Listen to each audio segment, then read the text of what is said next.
Hello and welcome back to the Matrix Green Pill podcast. I'm your host, Hilmarie Hutchison. In the high-stakes world of Silicon Valley, there is a fundamental reality that is often overlooked. Your greatest strength can also be your most humbling teacher. We are often told that success is a straight line through Silicon Valley's biggest names. But real leadership is forged in the moments when the funding disappears and the default programs of the industry fail you. Today we are sitting down with a builder who has seen both sides of that coin. Andy Ellwood is perhaps most defined by the humbling lesson of his previous venture and his current mission to solve a 10-year problem in the grocery industry with his app, Stretch. He knows what it means to lose it all, what it means to rebuild from the rubble, and most importantly, how to lead with a new kind of integrity. Andy, welcome to the show. Thank you so much for having me. Andy, before we dive into your journey from Google to grocery tech, I'd like to begin with our signature Green Pill question. What was your Green Pill moment, the action or event that was the turning point for your career? I had the unique privilege in my mid-20s of selling private jets for Warren Buffett. Warren Buffett owned a private jet company, and I was the sales representative in North Texas. That meant that my job was to reach out to celebrities, athletes, and billionaires and let them know about the private jet programs that we had available and ask them if they would like to fly on Warren Buffett's private jet fleet. That was a very, very fun job to have in my mid-20s, because not only did I reach out to athletes, celebrities, and billionaires, but they typically called me back. They wanted access to what I had. I was pretty proud of the people who would take my phone calls, the Dallas Cowboys or the Texas Rangers, people who played professional golf, artists and celebrities who chose to live in Texas for tax reasons. They all flew in and out of my airport. So I was pretty proud of myself. I was telling this to one of my clients who was a very successful businessman. He indulged me, but at the end he said, I really appreciate how exciting that is for you, but my limo driver has better stories. And I said, okay. And he said, if you think you have what it takes to be the man, don't settle for knowing the man. Don't settle for being close to cool people. Go be the cool people. His final sentence to me that really stuck with me, that I think maybe is my green pill, was stop limo driving your way through life. It really stuck with me. Then went on to encourage me to go take personal risks of my own, to go try to do something that I had never done before. He said, you'll never be able to accumulate wealth and to have the impact that you want if you're,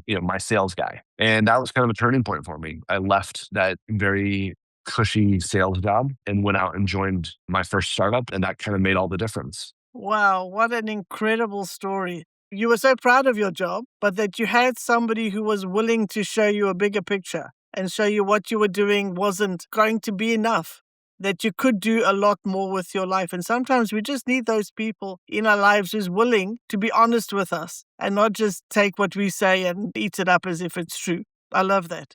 Well, you grew up with just enough, which shaped your awareness of the emotional load of feeding a family. How did that early perspective influence the way you viewed the problems you chose to solve later with tech? A challenge that I think a lot of people in technology have is they fall in love with the technology solution and then they go looking for a problem. The people who I've seen be the most successful and the people that I want to emulate and really look up to are the people who see something in the world that they think should be different, and then they go find solutions to the problem that people actually have. I think that for me, growing up, I was the oldest of four. We lived in the North Texas area. My parents never had more than enough, but we always had just enough. And in hindsight, there were probably times that we barely had enough, but my parents did a great job of making sure that, we had an amazing childhood, and that stress was on them and not on us. As I moved through the world, going to college and working in finance and then private jets, I got to see how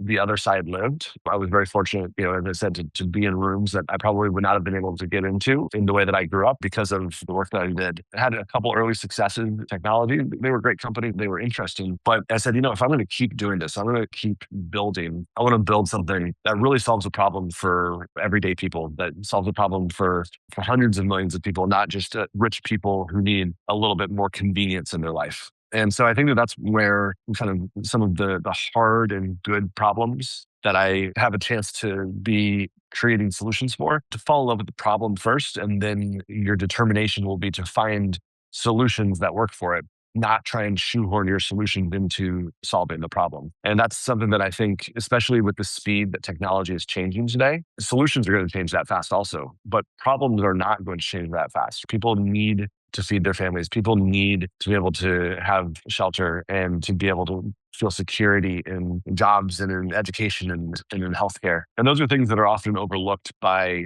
the glitz and the glamour of the next shiny thing in Silicon Valley. I think that is such an important learning, something that makes all the difference, as you said, rather than find something you want to create and then force it down to people who don't need it. Find the solution to the problem that already exists, and especially when it's a problem that everyday people have, because then the audience for that solution is that much bigger. I'd like to speak about your previous venture with Basket. You've spoken about the moment everything broke at once at Basket, losing funding and your board chair overnight. How did you psychologically hold your mission together in those first few weeks? Yeah, it was one of the most critical moments of my career. Our chairman of our board was planning on sending us $5 million to get us through the next couple of quarters ahead of our much more significant funding round. We had budgeted for that $5 million to come in later that week in order for us to make payroll, to continue to hire, to close a few new partnerships. And when he died in a plane crash unexpectedly, all of a sudden we had to rethink everything. And the first thought was, how do I help our team make sure that they're in a good place?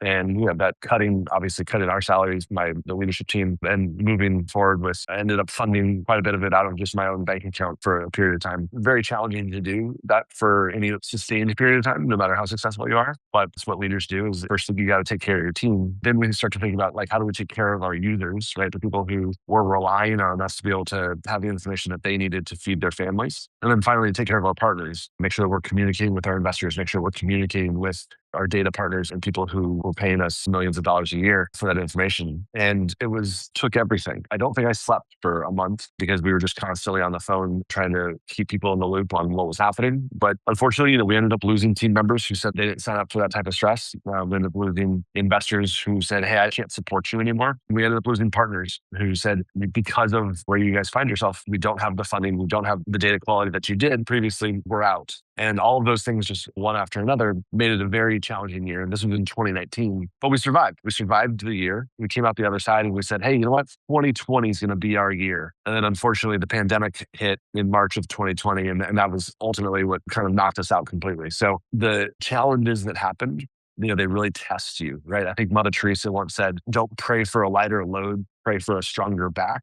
But sometimes you're just like, I don't want a stronger back anymore. Can I just get a lighter load? In those moments, you really do find out who you are and you find out what you're made of. And you find probably a version of yourself or a depth to yourself that you didn't know was possible. And I'm grateful to have found that and to know that on my best days or on my worst days, I do have what it takes. And I think that that's something that every great founder, every great entrepreneur I know, they have a 1000% success rate, making it through the hardest days of their life and learning in the process. And I think that that's really what defines greatness for me. As you say, when you are in the darkest moments and you think, will this ever end? I will never survive this. I can't get out of this. It's so big, so difficult. The hole is so deep. But having gone through that experience, you can now look back and say, yes, I survived through it, but it makes you stronger. It makes you realize the resilience that you have that you would never have known if you weren't tested to that. But it's not everyone that's willing to allow themselves to be tested to that. And I mean, in your case, it wasn't a choice, right? You were in a situation.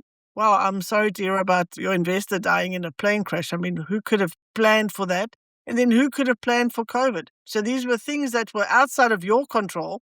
You were doing all the right things for your business, I'm sure of that. But all external factors then impact the way you have to make decisions and the things that you have to do going forward. Absolutely. When that floor dropped out, what was the one default program about Silicon Valley success that you had to delete from your brain to survive? that no one else is going to come to save you. There are stories, a hero investor who maybe steps in and sees the good thing that's happening and says, we'll rescue it, we'll put up the extra money. But when it's all said and done, the math is the math. Most VC funds, they kind of know who their winners and who their losers are going to be. When you slip into the not winner category, it's tougher to get attention. It's tougher to get support. It's just the nature of the way that funds are constructed. They have to invest in a certain number of companies in order to find their winners and to find their losers. But it's really tough when an investor starts to put you in the not winner category to ever get back into the winner category. I think that was one of the biggest challenges we had was, we were trying to do something really hard and we had made a lot of progress. There were certainly ways that we could have been more capital efficient. There are certainly ways that we could have taken more advantage of the momentum that we had before tragedy struck. When it's all said and done, we were kind of caught flat-footed, and some of the investors who had said they were going to support us ended up not supporting us. The people who they were willing to invest on very aggressive terms and terms that our early investors were not very happy with. But it was the deal that we had to do in order to keep the business alive for as long as we could. And unfortunately, it didn't pan out for anyone. But I think that that's knowing that no one else is coming, knowing that there's not going to be any other savior. So it's all on you is very important. Saying that the sooner a founder figures that out and holds onto that truth, takes full responsibility that this is mine and mine alone, the better they'll be able to respond and the quicker they'll be able to move. Yes, that's a hard reality, that there's no one coming to save you. Let's talk about Stretch. You waited a decade to return to building for grocery transparency because the technology, specifically AI,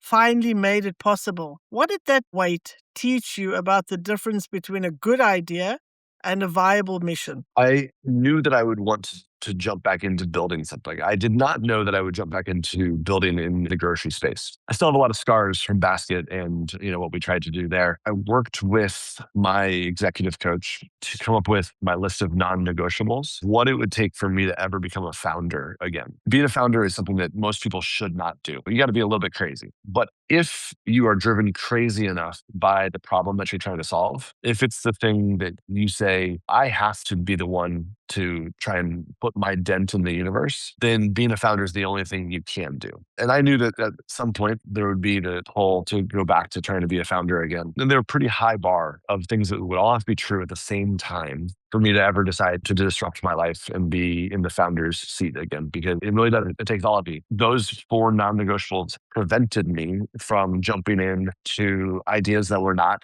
fully baked, that were not the right choice for me in the long run, because only 3 of the 4 were true. And I think that I'm really grateful to those constraints being put in place by myself and then being held accountable to that by my executive coach, so that I didn't jump back into just the next idea that showed up, but I waited for the right opportunity. And I'm really glad that I did. There were moments where I just wanted to jump back in and build the thing. Like I just wanted to get back to building. I was grateful to have the opportunity to heal from the wounds of Basket, but then also learn and study and understand the way that technology was changing, especially this AI wave that we've been riding for the past few years. Tested and tried in all technology that I could in small use cases. And now we're using a lot of that in what we're building today. The timing just was right across the board and the mission was still there. The problem was still unsolved. And so I was excited to be able to jump in and apply what I'd learned in the past to the problem that's still existing to be solved for the future. So you waited quite a long time before returning to build for grocery transparency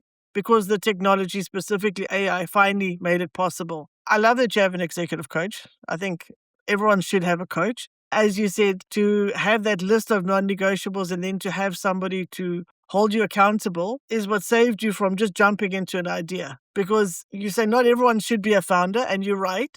But I think if you've got those qualities, you can see possibilities in things which will make it easy for you to get sucked back into things which might not be the perfect fit for what you're looking for. Absolutely. I think that it's an addiction. Sometimes you just need help to break your addiction, even if you know that eventually you're going to go back to it. I have some great friends who served in the military, and they were deep undercover. They were deep in doing work around the world. And then they came home and worked a desk job, a military base on the home front for a period of time. But they always were trying to make sure that they were ready to be deployed again, should the mission call for them to do that. And I think that that's what, especially repeat founders and really smart investors should always be thinking about, is how can I make sure that I'm ready for whatever comes next? and things are moving so quickly that there's a lot of things coming next. So staying in good shape is something that I think is really important, so that when you do get the call, you don't have to spend months trying to get back in shape so that you can answer the call. Staying ready for those opportunities is essential. I heard it once said that the opportunity of a lifetime must be seized within a lifetime of the opportunity. By the time you see that there's an opportunity, if you're not ready to seize it, it will pass you by. Absolutely. Luck is about having prepared for that moment in time, right? Absolutely. Stretch isn't just about prices. It's about the emotional load of the household. Can you tell our audience a little bit about Stretch so that they understand what it is and what you're solving for? And how do you build a data-driven tech platform that actually respects and protects the human emotions behind the data? When I think about what we're building with Stretch, we're building agency for shoppers. We're building the ability for them to have confidence that when they go to a store, they're not just going to be guessing as to whether that store carries what products they're looking for and whether those prices that they're being charged are the correct prices for them this week. If you think about most other things that we purchase, there's a source of truth. There's somebody who is saying, if you tell me what you want to buy, I'll tell you what your choices are. So if I want to buy a flight, I can go to Expedia. Or if I want to buy a home, I can go to Zillow. But when it comes to groceries, we just walk into stores that are close by to us and hope that they're carrying the products that I need to feed my family and that they're charging me a fair price. But there's no way to know if I actually getting charged that fair price or if I'm wasting time going to grocery stores that don't carry the products that I'm looking for. And so giving shoppers the ability to have that agency to make their best decisions this week is something that I've thought for a long time was really, really important. In the US, when you look at what grocery prices are doing, they're 25% more expensive than they were just 5 years ago. 25% in 5 years is absolutely ridiculous. And I think is a systematic problem, right? It's not a one-time thing. Sure, there was some supply chain disruption because of COVID, but all that's been fixed. And if anything, we've gotten more efficient. The technology has not accrued to making food more affordable for families. It's accrued to the bottom line of corporations that are taking advantage of the fact that prices have increased. So I think that's what Stretch really stands to do, is to be a source of truth for shoppers so that they can go about doing the thing that we all do, which is feed our families. Excellent. We've spoken about the wait you took, wait for the right technology and the right time, and also what you mentioned now about the emotional load that families carry every single day and solving for that. Now I want to move from that big picture philosophy to a specific protocol. We call this the Monday move. What did you do this past Monday morning at 9 a.m. that moved the needle for Stretch? I don't want the 30,000-foot view. I want the ground level data. What was it? A specific code review, a conversation with a frustrated parent to understand their load, or a ritual you used to keep your team focused on the mission? Give us the protocol you ran to start your week. I am a big journaler. I've been keeping journals, handwritten journals, for over 30 years. I have a shorthand that I use in all the notes that I take by hand in every meeting that I go to start my week. Every week I go back and I look through all of my notes from the previous week and I carry forward the items that need to still be a part of the week ahead. Maybe it's an insight, maybe it's a to-do list, maybe it's a thought that needs to be developed more. I go back through to the previous Sunday or the previous Monday, look through every meeting that I had, and I grab those moments and carry them forward so I have a clear frame of what is still open that needs to be closed and also what still needs to be explored. I typically do it, about 6 a.m. on Monday mornings, with my first cup of coffee before I get to the office. So I kind of know what I'm getting into when I arrive, but it's something that I've been doing for a really long time. And I find it really grounds me in the progress that was made last week, but also how much progress needs to be made this week. That sounds like an excellent habit. It gives you that clarity. On the one side, what you've accomplished, but on the other side, exactly what it is that you need to be focused on for the coming week. That's something we can apply. Andy, you've talked about the moment the floor dropped out at Basket, losing your funding and your board chair in a single night. That is a heavy inventory for any leader to carry. When we look at your decision inventory from that period, I want to go beyond the external failure. Tell us about a specific no you had to say during that rebuilding phase. Perhaps it was a lucrative job offer from a tech giant or a shortcut that would have compromised your mission that you wanted to build. What was the decision that felt like a sacrifice at the time, but was actually the essential green pill move needed to protect your long-term integrity as a builder? There was a specific moment where an acquisition offer came in because when word got around that we were in a top spot, there were a couple different landing opportunities, soft landing opportunities that presented themselves. They needed to see certain things in the data. Those things were almost true, but they weren't true, at least not enough for the acquisition to make sense. There was some pressure, obviously, that we needed to find a place to land the company. And there were some very hard conversations between myself and my co-founder about what he thought we should do and the way that he wanted to carry things out, and also with our existing investors. Ultimately, the decision to not move forward with some of the seemingly okay outcomes and just own the fact that we had failed was probably the hardest part there. There was not going to be a happy ending to the way that the company finished, and we weren't going to sacrifice our integrity to make it work. So I think that was probably, without getting into too many of the specifics, that's probably something that I look back on. And as hard as it was, I'm proud that we held the line on what was true and what was almost true. Because I think that I've seen a lot of almost truths come back to really haunt people when push comes to shove. And we didn't want to put ourselves, our team, or our investors in that situation. Yeah, so it was a really difficult decision to make, because the easy decision would have been to go along with what was asked, or making that difficult decision, as you say, now you can look back because you stuck to your integrity at the time, which was more important. And I think that decision actually allowed me to preserve friendships and relationships with investors, people who I lost their money because the company ended up failing, but they have since decided to invest in my next company. And I don't think I would have been able to do that if we had made those shortcuts. Now we've come to the segment of our show where I will ask you some rapid fire questions, our version of a game show. Are you ready? I'm ready. What is the most common piece of hustle culture advice you think everyday people should ignore? That everything is urgent. Most things are not. Excellent. If you could put one message on a billboard for every family struggling with a grocery gap, what would it be? Information is power. You have more power than you think. What is one global cause you wish more tech innovators were paying attention to right now? Education. You're a passionate home chef. What is the one budget ingredient that you think is actually a luxury if you know how to use it? Deep cuts of meat can become some of the best dishes if you know what you're doing. You believe in making room for many. What is one common tech industry habit that actually closes doors for everyday people? Subscription fees for basic functionality. Too many people have been screwed over by the 30-day trial, and then it's impossible for them to unsubscribe. I think that it turns out to feel predatory, and when new technologies do arrive, people are afraid that they're going to be stuck with a $6.99 a month bill for another year, like it happened to them that one time. And as a result, they don't try new things. As an executive coach, what is one question every founder should ask themselves on Sunday night before the Monday move begins? What is getting too much of my energy and what is not getting enough? Well, thank you for playing along. That was easy enough. We have one final tradition.